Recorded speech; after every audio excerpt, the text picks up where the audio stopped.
Cuando hablamos de Dante, solemos por lo general pensar de inmediato en la Divina Comedia, casi como una acción involuntaria de nuestra parte. Pero sucede que Dante no solo escribió la comedia, sino que también escribió la Vida Nueva y la obra que hoy nos ocupa, el Tratado de la Lengua Vulgar.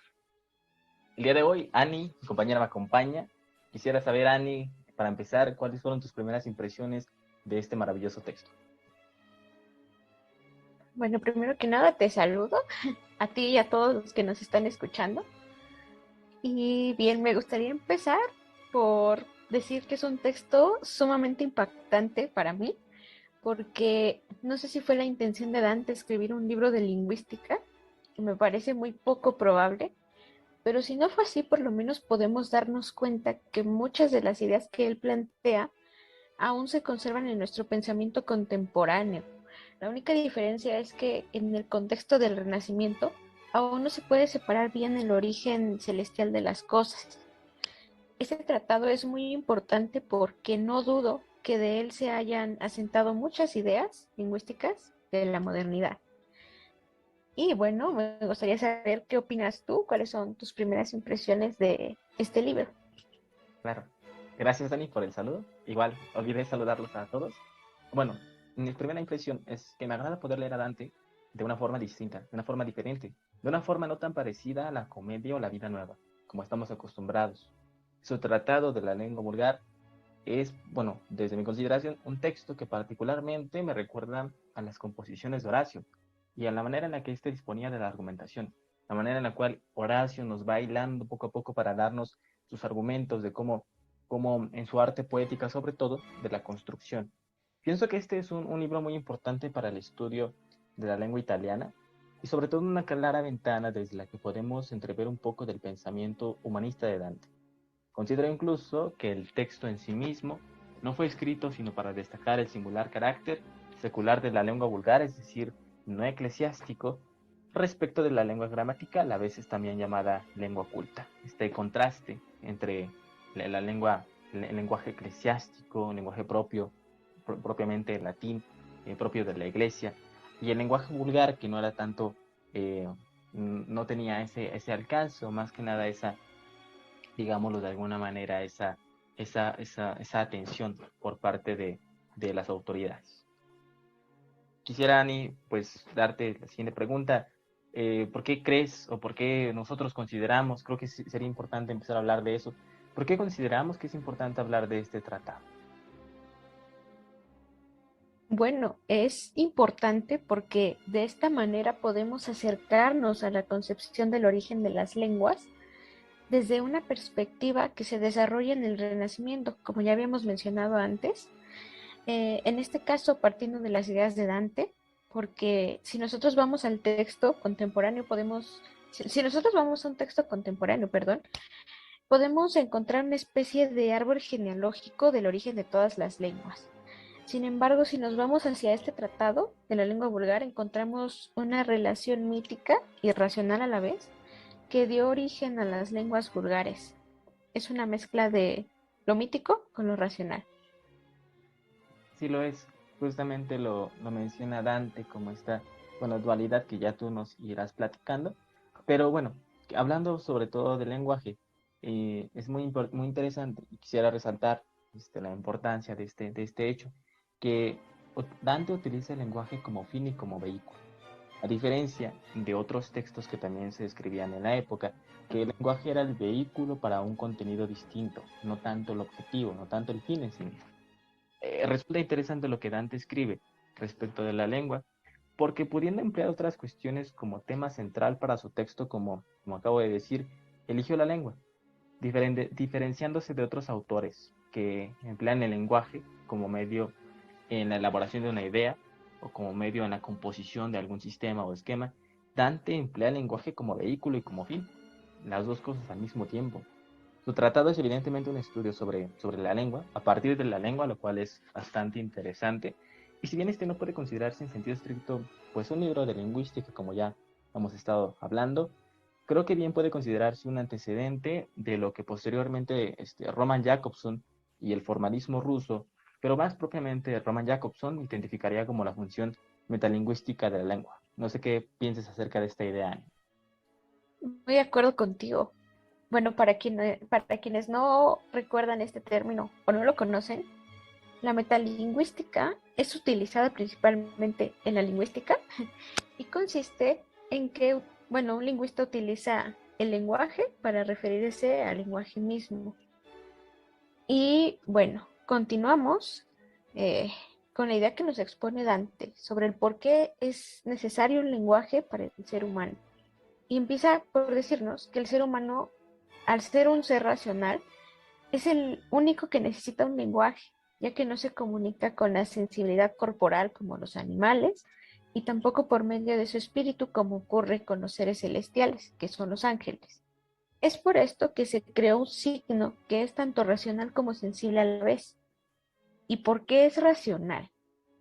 Pues porque mediante de él se expresan voluntades que surgen de nuestras necesidades y al mismo tiempo es sensible porque ocupa un lugar en el espacio-tiempo por medio del sonido. Después, Dante nos plantea la idea de lo que es una lengua vulgar. Nos la describe como una lengua nata que es aprendida desde que somos pequeñitos y bueno, esta a su vez surgió de una lengua antecesora que fue el latín, como veremos más adelante. Pero bueno, volviendo a esta cuestión, una lengua vulgar no es eterna y por eso mismo sufre cambios conforme pasa el tiempo. Mientras tanto, la lengua gramatical, en palabras propias de Dante, es una cierta identidad inalterable del lenguaje en tiempos y lugares diferentes. Esta lengua se encuentra ligada al lenguaje meramente escrito. Y bueno, apuntalando un poquito eso, Ani, me gustaría esta idea de la identidad como inalterable del lenguaje que está en un espacio-tiempo distinto, me llama mucho la atención porque es propiamente una gramática. Si lo planteamos desde un punto de vista, esto de que sea una identidad inalterable, pues tenemos las gramáticas mediante las cuales podemos acercarnos a la antigüedad y mediante las cuales, sobre todo con fuentes escritas, registros escritos, nos acercamos a un modelo de lenguaje que está petrificado de alguna manera. No es tanto como la lengua vulgar propiamente, que está más variable, más se usa más, por decirlo de alguna manera, a diferencia de lenguaje que es propiamente escrito, como el lenguaje culto, el latín culto, pues sí existirían variaciones importantes en torno a esta identidad inalterable de la que nos hablas. Aquí quisiera hablar un poco sobre por qué Dante nos habla de esta lengua vulgar, teniendo, por ejemplo, la lengua culta, teniendo el latín, por caso. ¿Por qué Dante se refiere directamente a la lengua vulgar? ¿Y cuál es su interés al hablarnos de esta lengua vulgar?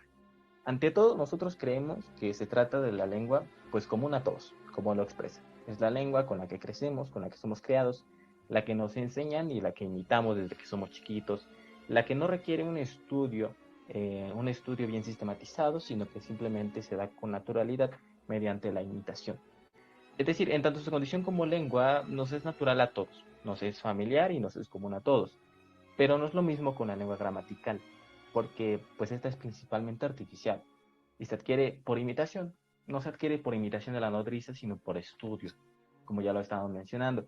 Quisiera mencionar aquí un poco, a citar más bien a Paul Johnson, porque nos comenta, Paul Johnson, que este tratado puede entenderse como un hito en la historia de la literatura, pues se trata de una elaborada reflexión sobre la lengua vulgar, algo que no era entonces común. Y esto es bastante interesante mencionarlo. La trascendencia de este texto es vasta, desde luego, pues no solo puede rastrearse como uno de los primeros tratados del toscano, que era en este caso la lengua o el dialecto del italiano, del cual eh, Dante se enfocó, sino también una muy interesante pieza que nos permite entrever el pensamiento humanista de Dante, lo cual creo que es algo bastante peculiar y que sí cabría la pena subrayar, porque no ignora lo valioso de la lengua secular, la lengua no eclesiástica, sino que lo enaltece, le da esta dignidad de la que posteriormente Dante nos está hablando. Exactamente, así como mencionas, recordemos que Dante sí era defensor de las lenguas vulgares. Recordemos que la Divina Comedia la escribió en italiano totalmente, porque él quería probar que también en la lengua vulgar se podía hacer buena literatura, buenos escritos, digamos. Vamos a continuar con la explicación que Dante nos ofrece sobre cómo se originaron las lenguas vulgares. Y bueno, menciono que me resulta muy curioso cómo Dante plantea el origen de las lenguas, porque parte desde la creación de Adán, siendo el hebreo la lengua de la gracia, llamada así por él, y esta fue la primera lengua hasta que se dio el mito de la Torre de Babel. En este mito Dios creó las lenguas restantes que se identifican como las lenguas de la confusión. Y a partir de aquí comienza la división de las lenguas vulgares, donde surgió el latín, y de este mismo surgen sus derivados como el francés, el provenzal y el italiano. Me resulta interesante cómo Dante fusiona un origen religioso y por otra parte un origen racional que reconocemos hasta nuestros días.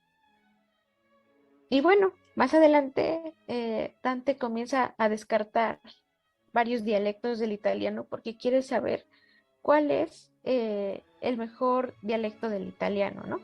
Y cae en cuenta que el italiano de la región central de Italia es el principal de todos los lenguajes vulgares, porque de él se miden, se estiman y se comparan del resto de los vulgares.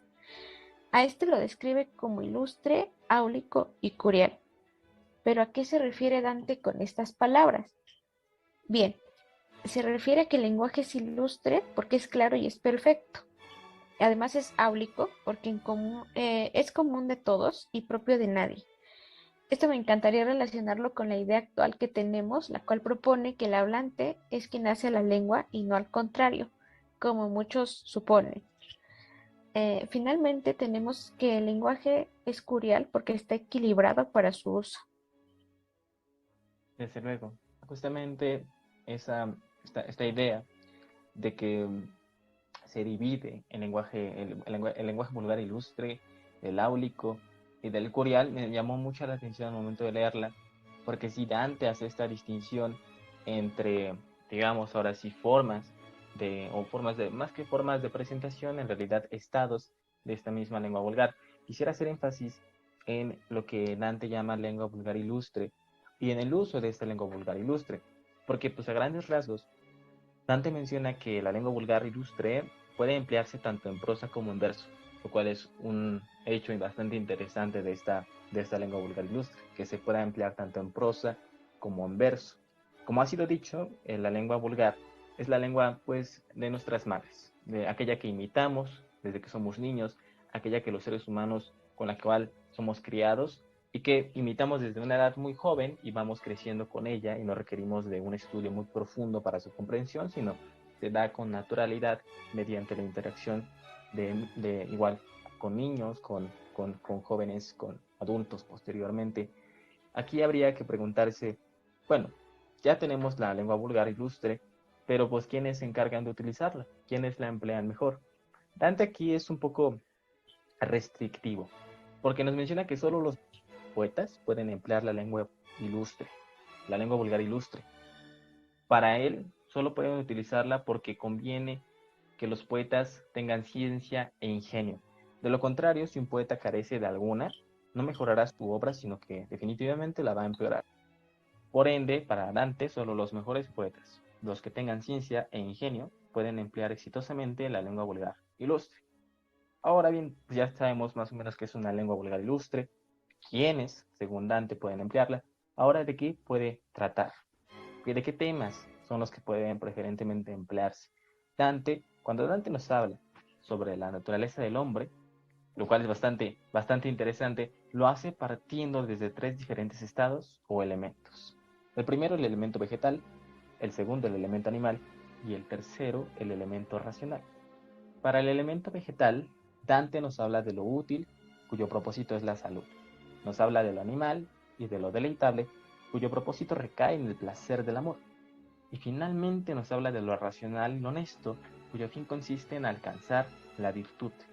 Así puestos, estos tres, primero, segundo y tercero, Dante nos comenta que los temas que deben ser tratados por el vulgar más ilustre a su consideración son estos tres: la destreza militar, al referirse a lo útil, el entusiasmo amoroso cuando se refiere a lo deleitable, y finalmente el dominio de la voluntad cuando se refiere a la virtud. Así también, un poco más adelante, Dante nos habla sobre la dignidad. Resuelve en una idea lo que es la dignidad. Los temas óptimos, es decir, los temas máximos, deben ocuparse en el lugar, en el vulgar más ilustre, pues considera que la dignidad se divide en tres estados: lo que es digno como tal, lo que es todavía más digno y lo que es dignísimo. Así pues, Dante sugiere emplear lo que es dignísimo con el vulgar ilustre. Y bueno, Dante aquí entiende dignidad como el producto de los méritos y el tipo de dignidad como el producto del tipo de los méritos. Así también me llama la atención la relación que Dante hace entre la poesía italiana y la poesía provenzal, porque cita a algunos de sus poetas más representativos como modelos dentro del ámbito de la misma lengua vulgar. Están, por un lado, Bertrand de Borneo, quien elaboró principalmente épica. Arnaldo Daniel también está, quien se encarga del tema amoroso. Gerardo de Bornello, quien se dedica ante todo al tema de la rectitud, muy relacionado a más que no tópico, más bien a este tema de la virtud, de la honestidad. Sino de Pistoia también está, quien se hace cargo del tema amoroso, y el amigo de Sino de Pistoia, quien elabora poesía con el tema central de la rectitud, como lo hizo Gerardo de Bornello. Estos poetas son representativos tanto de la poesía provenzal como de la poesía italiana, y Dante los manifiesta como modelos a seguir de poetas que se encargan del vulgar ilustre para expresar con esta serie de temas lo que ya habíamos hablado: el tema del dominio de la voluntad, la destreza militar y el entusiasmo amoroso, como estas formas adecuadas para un poeta con ciencia e ingenio que pueda llevar a cabo y llevar exitosamente una obra que se dedique a estas cuestiones. Ahora bien, ya tenemos el contenido, quienes se pueden dedicar, de qué se puede hablar y más o menos una idea concisa de qué es el vulgar ilustre. Ahora habría que pensar cuál es esa forma que requiere nuestra masa que estamos formando, y cuál es propia del vulgar más ilustre, esta forma de la que estamos hablando. Bueno, según Dante, lo más digno del vulgar más ilustre merece a su vez la forma más digna. De nueva cuenta volvemos al tema de la dignidad con Dante. El tema de la dignidad como producto de los méritos. Para Dante la forma más digna es la canción, y esto es muy curioso, porque Dante también elaboraba canción y le gustaba mucho la forma en la cual estaba compuesta. Él nos lo explica de esta manera. La poesía, digo más bien la canción, tiene tres distintas características. La primera de ellas es que se produce un verso, y esto ya tiene una ventaja respecto de la prosa. La segunda es que todo lo que la canción consigue lo hace por sí misma, y esto es bastante interesante porque, a diferencia de la balada, y de hecho justamente lo menciona Dante, se distingue de la balada porque las baladas requieren del acompañamiento de la música y las canciones no necesariamente. Las canciones pueden ir sin el acompañamiento de la música. La tercera es que, bueno, son más nobles. Según Dante, le proporcionan a su autor un mayor honor, a diferencia de un soneto, por ejemplo, o a diferencia de una balada. Igual son temas de los cuales Dante tenía pensado trabajar en libros posteriores, pero bueno, solamente de libros segundos las citas que estamos hablando. Y quisiera finalmente resaltar la correlación que hace con Horacio, precisamente con los géneros que Horacio destaca en su arte poética, que ya habíamos mencionado anteriormente, los cuales son, para quien no los recuerde, la tragedia, la comedia y la elegía. Me llama mucho la atención y es bastante interesante que Dante se refiera a Horacio en este caso y que relacione los géneros, los que ya hemos mencionado, con una distribución muy peculiar del uso de la lengua vulgar que él hace. 3 y 3. Es decir, Dante se refiere a la tragedia como un estilo superior que ha de expresarse con el vulgar ilustre, el que hemos estado hablando, con estos poetas representativos. Igual, sobre la comedia nos dice que su correspondiente, el que le conviene más el que conviene más a su estilo es el inferior, es decir, el vulgar inferior, o el vulgar medio. Alguno de estos dos vulgares. Aquí habría que distinguir el vulgar ilustre, el vulgar inferior y el vulgar medio. No es lo mismo que vulgar áulico y curial. Eso habría que tenerlo muy en cuenta. Simplemente esto se trata de una gradación del vulgar. Y bueno, finalmente, para el tercer género, que es la elegía, Dante nos comenta que su estilo corresponde más a los que están sumidos en la desdicha, no al estilo desdichoso, porque eso es una cosa, sino a aquellos que están sumidos en la desdicha y que es ideal expresarlo en vulgar humilde. Estos son, a grandes rasgos, los temas que Dante recopila a lo largo del primero, como está Annie, disculpa, Annie, ya te estoy llamando Dante, como Annie nos menciona en el primer libro. En el segundo libro, estas son las generales, que también va tratando Dante.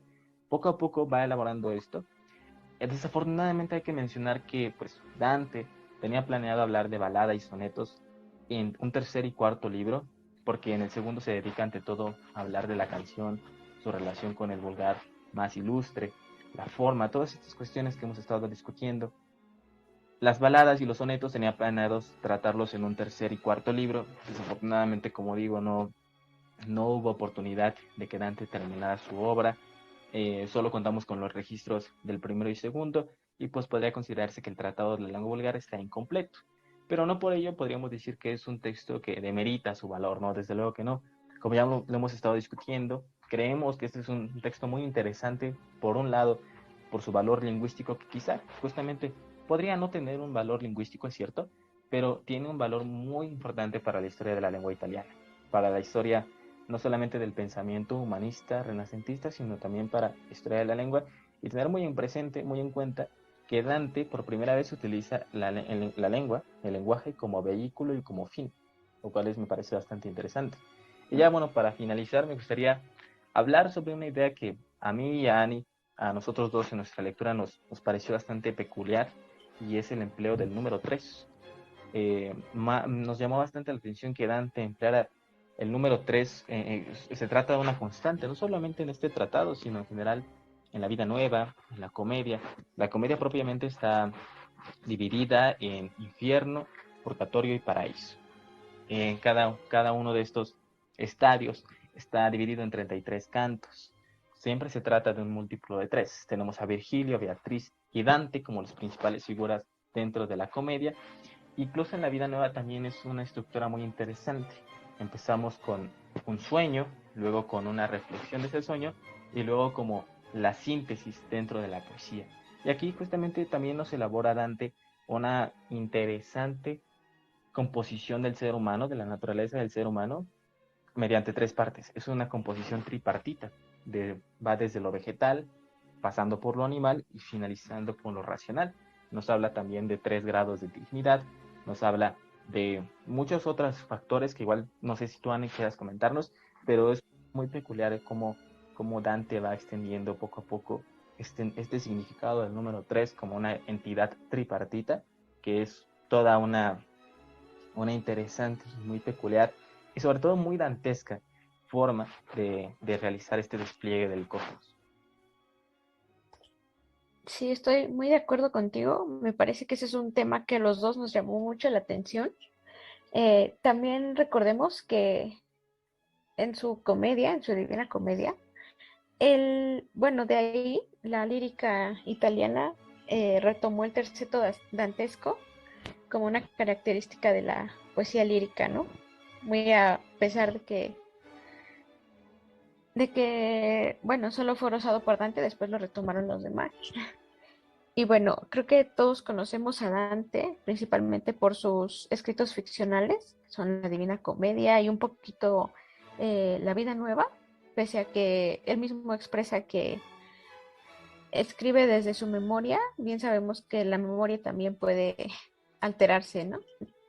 En este caso, a mí me gustaría invitarlos a que lean este libro, estos dos libros de El Tratado de la Lengua Vulgar, porque conocemos los escritos de Dante desde un contexto más apegado a la razón, digamos, y bueno, es lo que puedo concluir y lo que me gustaría recomendarles. ¿Tú qué tienes algo más que decir, David? Nada más que igual ampliar la recomendación a todos los que nos escuchan, a todos los que se han quedado hasta ahora. Es un gran texto, realmente lo recomendamos, a pesar de que está incompleto. Suena un poco contradictorio porque por lo general Dante se trata de un orden completo. Es muy interesante que esta obra esté incompleta, pero aún así tiene un valor muy importante, como ya lo hemos estado discutiendo. lo recomendamos ampliamente.